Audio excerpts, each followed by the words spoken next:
Salut à tous et à toutes. Alors aujourd'hui, petite ouverture très spéciale. Mon premier Secret Lair. Et c'est pas n'importe lequel, c'est le Sheldon's Spellbook.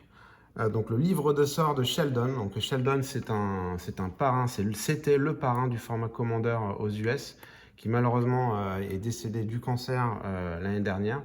Et donc il avait lui-même, donc c'est une partie, je crois qu'il y a 50% des revenus de cette édition qui vont être reversés à l'American Cancer Society.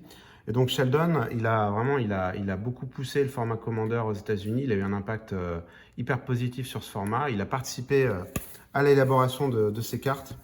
Et donc on va découvrir ça ensemble. Donc, je suis vraiment très heureux d'ouvrir ce Secret Lair. On va l'ouvrir délicatement.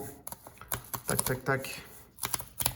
Donc vraiment hyper content. Alors bon, c'est vrai que c'est pas hyper facile de commander un Secret Lair. Il y a quelques aussi débats là-dessus parce qu'effectivement déjà c'est très compliqué de l'avoir parce que le jour où ça sort, vu qu'aujourd'hui ce n'est plus imprimé à la demande, vous avez tous les scalpers qui vous prennent tout le stock. Et donc voilà, et ensuite effectivement moi je l'ai commandé en mars, il est arrivé fin juillet. Donc voilà, c'est un parcours du combattant, mais ça finit par arriver. Et donc là, voilà, une petite, je pense, un petit sketch, une petite esquisse de ce qui est de Sheldon, avec une petite cotation de Sheldon. Et donc, qu'est-ce qu'on a dedans? On a, alors ça commence par le très lourd, hein, les amis, ça commence par le très lourd. On va mettre ça comme ça.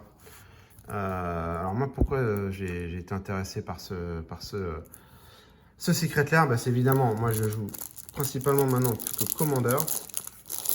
Et donc, bah voilà, il y a des gros staples de Commander dans des artworks, mais d'une beauté sans nom, qu'on va découvrir ensemble.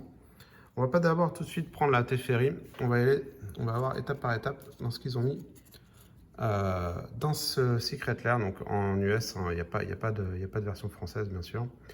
Donc là, on commence par le King Duelist, 2-2 humain Wizard. Et à chaque fois, une petite cotation, il me semble, de Sheldon. Win before you start playing the game. At the beginning of your upkeep, you and target opponent reveal each a top card of your library. You each lose life equal to the mana value of the card revealed by the other player.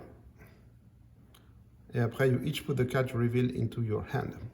Donc ce qui est génial, c'est que donc là, je pense que toutes les cartes sont des dessins de Sheldon lui-même. Enfin, en tout cas, c'est pas lui qui a fait le dessin, c'est à son effigie, donc c'est lui qui est représenté sur le dessin. Donc voilà, le King Duelist. En cette carte, je la connaissais pas.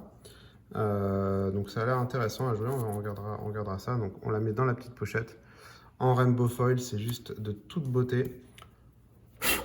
Hop, allez, on passe à la suite. Qu'est-ce qu'on a ensuite? Oh, waouh, la Command Tower. Alors celle-là, je peux vous dire qu'elle est vraiment extraordinaire. Extraordinaire. Et vous voyez, donc hate has no place here. Donc voilà, une citation de Sheldon, effectivement. La haine n'a pas sa place ici. Vous voyez, c'est vraiment, j'approche un peu de la lumière là, parce que c'est... Donc cette Command Tower, moi je fais une petite collection de Command Tower, donc elle va aller dans ma collection. J'aurais bien aimé la mettre dans un deck, mais je pense que je m'en rachèterai une deuxième à l'unité pour la mettre dans un deck parce qu'elle est vraiment de toute beauté. De toute beauté. Allez, troisième carte. Wow! Le Sol Ring. Alors celui-là, je vous dis pas comme il est beau. Il est mais incroyable, incroyable. C'est un des plus beaux artworks de Sol Ring à mon sens. Wow. Je suis vraiment scotché. Je suis vraiment scotché. Donc effectivement, on voit les mains d'une personne. Ça me fait penser un peu à Bilbo, c'est marrant, qui écrit son livre sur ses Tales of the Middle Earth. On dirait un peu ça, mais c'est pas ça. Il y a du William Shakespeare dans l'air, donc c'est sûrement William Shakespeare, avec donc l'anneau, le Sol Ring qui est représenté par un anneau à mettre au doigt. Mais c'est vraiment de toute beauté. Donc voilà, le petit Sol Ring, deuxième gros staple de Commander, bien sûr. Et le Sheldon the Commander. Donc ça, pour la petite histoire, donc moi le Commander, je ne le connaissais pas. Mais c'est Ruan of the Fomori. Et lui, il dit, au début du combat, pendant votre tour, vous prenez un adversaire au hasard. Et Sheldon doit l'attaquer s'il est capable de l'attaquer. C'est un 7-7 pour 4. Donc voilà, donc, du coup, il y a voilà, le petit effet qui n'est pas forcément arrangeant. Mais en tout cas, voilà, un petit commandant 7-7 pour 4, c'est pas forcément ce que je jouerais, honnêtement. Alors vous voyez, Sheldon, hein, c'est lui. Hein. C'est le monsieur qui a ici dessiné. Et donc, mais voilà, en tout cas, l'artwork est vraiment très sympa. Vraiment très sympa. Puis encore une fois, magnifique, magnifique, magnifique. Édition, illustration complètement unique. Allez, c'est parti. Oh, le Ink Shield. Donc ça, moi, de ce que j'ai pu lire, c'est Sheldon qui a designé la carte. Donc ça, c'est hyper fort, un instant, hein, en Orzhov. Vous prévenez tous les dommages, les combats dommages qui vous sont infligés à ce tour-ci. Et pour chaque dommage prévenu, vous créez un 2-1 Inkling White and Black volant token. Donc c'est, vous prenez 5, vous créez 5 tokens. Vous prenez 10, vous créez 10 tokens. C'est juste hyper fort. Et ouais, l'artwork est génial. Donc ça, c'est vraiment une carte que je jouerais. J'ai pas le deck pour aujourd'hui, hein, mais en tout cas, si j'avais le deck pour, vraiment, je le jouerais. C'est très très sympa. J'aime pas trop les reflets là que j'ai aujourd'hui là. Voilà, mais très sympa. On va le mettre ici. Tac. Ensuite, bam, le Bene Supremo. Ah, alors je me souvenais plus qu'il y avait une carte en italien. Je ne me souviens plus qu'il y avait une carte en italien. Donc, qu'est-ce qu'elle dit cette carte? Sacrifie une créature. Pour chaque carte, je pense que vous piochez une carte pour la force de la créature. C'est peut-être ça si j'arrive à traduire l'italien. Si j'arrive à traduire l'italien, attendez, je vais regarder rapidement. Bene Supremo. Ah, je l'ai même pas dans. Bon, on va pas la traduire là. Vous regarderez ensemble, mais je pense que voilà. En tout cas, Incantissimo, c'est un éphémère. Moi, ça me paraît fort comme carte, franchement. Ça me paraît fort. En éphémère, vous sacrifiez une créature qui a potentiellement été bloquée, qui va mourir. Ou qui a bloqué et qui va mourir. Vous piochez vous piochez des cartes. Bon, voilà. J'ai pas l'effet exact, mais ça m'a l'air très fort. Et l'artwork est... la vita est belle, là. Et voilà, effectivement. Donc, c'est... Waouh. Très, très, très beau. Une femme, une fille, je vois pas très bien, qui... fait un petit hug à son dragon préféré. Magnifique, magnifique. Ah non, mais je suis vraiment, vraiment sur le cul là. Les Ladamri Vineyard. Donc ça, c'est un petit peu faire un cadeau à tous. Hein. Au début de chaque combat, pré-combat main phase, ce joueur ajoute 2 mana verts à son pool. Donc voilà, le petit vignoble qui va forcément vous arranger en monogreen. Hein. Je pense que vous jouez ça dans monogreen. Après, voilà, attention quand même, hein, vous allez avantager vos adversaires.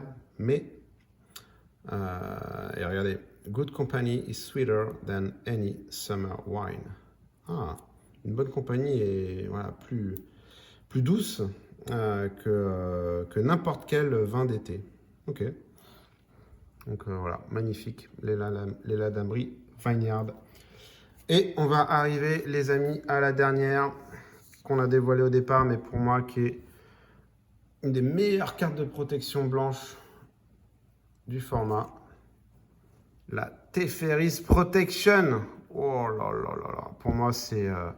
cette carte, elle est juste incroyable. Hein, pour 3 en instant. Jusqu'à la fin du tour, vos points de vie ne peuvent pas changer. Vous gagnez protection contre tout. Et tous les permanents phase out. Après, vous l'exilez. Donc voilà, ça vous protège de tout. Tout. Du sacrifice, du -1/-1, du exil, du destroy, de tout. Donc tous vos permanents pour 3. Donc c'est la protection ultime et dans l'artwork le plus beau qui, je trouve, existe aujourd'hui. Donc là, c'est juste fabuleux. Ça va aller dans un de mes decks, bien sûr, qui joue blanc et qui est peut-être le plus pimpé de mes decks. Parce que franchement, cette version, on va pas la mettre dans un préconstruit. Non modifié, non pimpé. Mais en tout cas, voilà, de toute beauté. J'espère que ça vous a fait plaisir. Moi, je suis très content d'avoir ouvert ce petit secret lair. J'espère que ça vous donnera envie. Il coûtait de mémoire 55 ou 60 euros. Là, voilà, enfin, juste en valeur de carte, vous la remboursez directement. Ça, c'est clair. La Teferi, elle est déjà voilà, à 35. La commande, le Sol Ring, il doit être à 10. La commande, elle doit être à 5. Bon, bref, vous remboursez à peu près. Et voilà, forcément, ça prendra de la valeur dans le futur. C'est des staples de commandeur. C'est très, très bonne carte. Donc voilà. Par contre, je croyais qu'on voyait tout. On ne voit pas le petit Sheldon. Donc voilà, bah, écoutez, merci à tous d'avoir regardé cette vidéo. N'hésitez pas à commenter, à liker. Et merci aussi pour votre fidélité parce que voilà, la chaîne, bien que petite et sans grande ambition, a aujourd'hui 200 abonnés. J'en suis très heureux. Et je vous dis à très bientôt tout le monde.